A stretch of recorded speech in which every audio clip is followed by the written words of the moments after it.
आखिरकार इजराइल को झुकना ही पड़ा। अब इजराइल के प्रधानमंत्री नेतन्याहू और हमास के बीच गाजा में जंग को रोकने के लिए रजामंदी हो गई है। पिछले कई महीनों से यमन गाजा में जंग रोकने के लिए सीज फायर की मांग कर रहा था। लेबनान भी इजराइल पर इसीलिए उत्तरी बॉर्डर से हमले कर रहा था ताकि इजराइल को गाजा में जंग रोकने के लिए मजबूर किया जा सके। ईरान भी कई महीनों से इजराइल को जंग रोकने की धमकी दे रहा था और आखिरकार वो दिन आ ही गया जब इजराइल गाजा में जंग रोकने पर राजी हो गया। हमास और इजराइल के बीच जंग को रोकने के लिए बात हो रही है। दोनों कई पॉइंट्स पर मान गए हैं। इस बातचीत में जंग को रोकने के लिए 3 स्टेप बनाए जा रहे हैं, जिसमें से पहला स्टेप ये है कि इजराइल जो गाजा में हमले कर रहा है, वहां पर जो हवाई बमबारी कर रहा है, उसे बिल्कुल बंद करेगा। इसी स्टेप में हमास इजराइल के कैदियों को रिहा करेगा और बदले में जो इजराइल ने हमास के लोगों को कैदी बनाया है, उन्हें उसे रिहा करना पड़ेगा। दोनों एक दूसरे के कैदियों की रिहाई की अदला बदली करेंगे। दूसरे स्टेप में फिलिस्तीन के 2500 सैनिकों को कड़ी ट्रेनिंग दी जाएगी। उन्हें एक कमांडो की तरह ट्रेन किया जाएगा और जो ये 2500 फिलिस्तीन के सैनिक ट्रेन किए जाएंगे, वो ही फिर फिलिस्तीन की सिक्योरिटी करेंगे। उन्हें गाजा में तैनात किया जाएगा ताकि वो गाजा में शांति बनाए रखें, वहां पर अमन और चैन बनाए रखें, गाजा की सिक्योरिटी कर सकें। इसी के साथ जो ये फिलिस्तीन के सैनिक ट्रेन किए जाएंगे, उन्हें अरब के सारे देश सपोर्ट करेंगे और जब इन्हें किसी तरह की जरूरत या मदद चाहिए होगी तो अरब के देश इन 2500 फिलिस्तीन अथॉरिटी के सैनिकों को पूरा सपोर्ट देंगे। तीसरे स्टेप में गाजा में सरकार भी फिलिस्तीन अथॉरिटी की ही बनेगी, जिसमें हमास शामिल नहीं होगा। हमास फिलिस्तीन की सरकार में किसी भी तरह से दखलंदाजी नहीं करेगा। यहाँ हम आपको ये बता दें कि जो 2500 सैनिक ट्रेन किए जाएंगे, जो फिलिस्तीन अथॉरिटी के होंगे, उन्हें कोई और नहीं बल्कि अमेरिका खुद ट्रेनिंग देगा। अमेरिका भी शामिल है हमास और इजराइल के बीच जंग रोकने की डील में। एक टाइम था जब इजराइल इस बात के लिए बिल्कुल भी राजी नहीं हो रहा था कि गाजा में फिलिस्तीन की सरकार रहेगी, लेकिन अब इजराइल इसके लिए भी मान चुका है। अब सबसे बड़ा सवाल उठता है कि आखिर सीज फायर गाजा में कब से लागू किया जाएगा। तो अभी इसकी तारीख तय नहीं हुई है और उम्मीद करी जा रही है कि जल्द से जल्द सीज फायर लागू किया जाए। लेकिन इसमें परेशानी की बात एक ही है कि एक तरफ तो इजराइल गाजा में जंग रोकने के लिए राजी हो रहा है, तो दूसरी तरफ इजराइल के प्रधानमंत्री लगातार ये बात बोल रहे हैं कि हम तब तक जंग खत्म नहीं करेंगे जब तक हमास को मिटा न दें। इसके अलावा इजराइल लगातार गाजा में हवाई हमले करता ही जा रहा है। कल ही हमने आपको बताया था कि इजराइल ने गाजा के एक स्कूल में हमास के लड़ाकों के छुपे होने के शक पर गोले और बम गिराए थे, जिसमें 25 लोगों की जान चली गई थी, क्योंकि उस स्कूल में सैकड़ों लोग पनाह लेकर अपनी जिंदगी गुजार रहे थे। लेकिन इजराइल ने हमास के नाम पर वहां भी बम गिराना शुरू कर दिए, जिसमें 25 लोग बेवजह और मारे गए और कई लोग जख्मी हुए।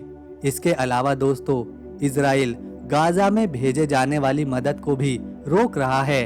जो दूसरे देश गाजा के लोगों के लिए मदद के तौर पर खाना, पानी, दवाई भेज रहे हैं, इजराइल उन्हें पहुंचने ही नहीं दे रहा, जिस वजह से वहां के लोग जंग से तो मर ही रहे हैं, साथ ही भूख से भी मारे जा रहे हैं। रोजाना 1000 लोगों में 2 की मौत सिर्फ भूख की वजह से हो रही है, तो वहीं 1000 में से 4 बच्चे रोजाना खाना ना मिलने की वजह से मारे जा रहे हैं। ऐसे में इजराइल जब गाजा में जंग रोकने के लिए राजी होता है, तो इस पर यकीन करना मुश्किल बन जाता है। जंग को रोकने और कैदियों की रिहाई के लिए इजराइल एक टीम बातचीत करने के लिए इजिप्ट की राजधानी कायरो में भेजने वाला है, जहां सीज फायर की बात को और आगे बढ़ाया जाएगा। वहीं इजराइल ने गाजा के लोगों को कहा है कि वो गाजा को छोड़कर चले जाएं।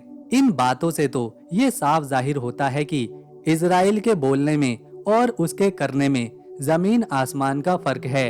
शायद सीज फायर पर बातचीत करना केवल एक दिखावा है, क्योंकि जंग तो पिछले 9 महीनों से चल रही है, जिसमें अब तक 38,000 से ज्यादा लोग मारे जा चुके हैं। 38,000 तो सिर्फ पेपर पर हैं। हकीकत में लाखों लोग इस जंग में अपनी जान बेवजह गवा चुके हैं। हजारों लोग लापता हैं। लाखों लोग फिलिस्तीन छोड़कर राफा में गुजारा कर रहे हैं। अगर इजराइल को जंग रोकनी होती तो वो पहले ही रोक चुका होता। एक और लेटेस्ट अपडेट निकलकर सामने आ रही है, जिसमें गाजा में एक इलाका है शुजाया, जो पूरी तरह से तबाह हो गया है। इस इलाके की एक एक बिल्डिंग अब खंडर बन चुकी है। इजराइल और हमास के बीच यहाँ कुछ दिन पहले ही जंग हो रही थी, जिसकी वजह से सिर्फ इस एक इलाके शुजाया से 1,20,000 लोग बेघर हो गए हैं। दोस्तों, एक और बड़ी अपडेट की बात करें तो अमेरिका फिर से इजराइल को बमों की खेप भेज रहा है। अक्टूबर में अमेरिका ने इजराइल को बमों की खेप देने पर रोक लगा दी थी, लेकिन अब उस पाबंदी को हटा दिया गया है और एक बार फिर से अमेरिका इजराइल को बम का जखीरा भेजने वाला है।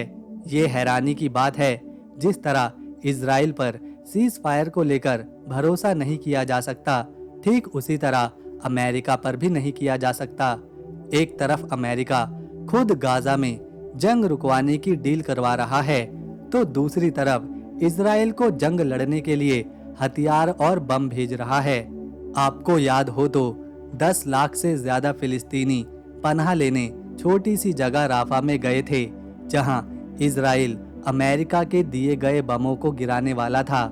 इजराइल ने हमला करने के लिए 500 पाउंड और 2000 पाउंड के बम अमेरिका से मांगे थे।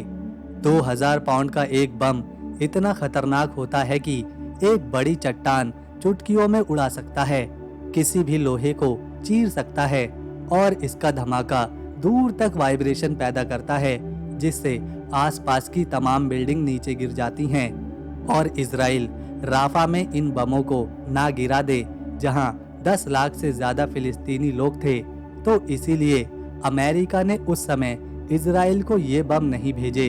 लेकिन अब इजराइल को फिर से अमेरिका 500 पाउंड के बमों की खेप भेज रहा है, जिसका इस्तेमाल इजराइल जंग में करेगा और इनसे भी मासूम लोग मारे जाएंगे। अब जो गाजा में सीज फायर की जो डील पर बात चल रही है, वो किस हद तक भरोसा करने लायक है, ये आप खुद ही सोच सकते हैं। इजराइल को जंग रोकने के लिए 140 से ज्यादा देश बोल रहे हैं, गाजा के पक्ष में हैं। फिर भी इजराइल ने अब तक जंग को नहीं रोका, सिर्फ बातचीत ही चल रही है, जिसमें लगातार नेगोशिएशन करी जा रही है, जबकि दूसरी तरफ लगातार लोग मारे जा रहे हैं।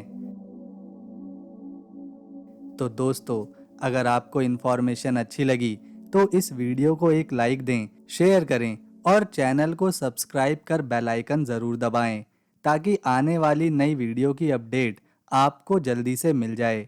हम मिलेंगे नेक्स्ट वीडियो में, तब तक के लिए नमस्कार, अपना ख्याल रखें।